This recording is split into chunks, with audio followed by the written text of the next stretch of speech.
Let us pray. Dear Heavenly Creator, source of all life and love, we come before you with humble hearts, seeking peace. In a world often divided by conflict, fear, and misunderstanding, we ask for your calming presence to heal and restore. Grant us the courage to be instruments of peace in our words, in our actions, and in our thoughts.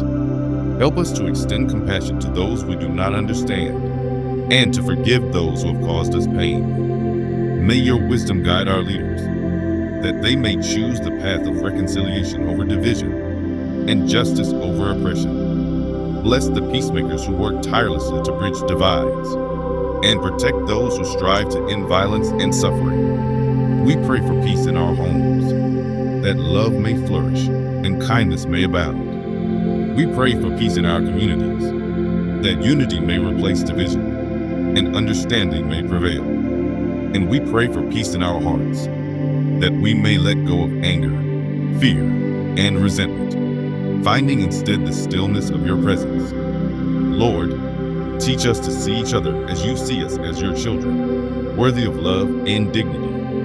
Remind us that we are more alike than we are different, and that together we can create a world of harmony. May your light dispel the darkness within us, and may your love shine through every soul. Let peace begin with us, and may it ripple outward, transforming our world, one heart at a time. We pray in holy Jesus' name, amen.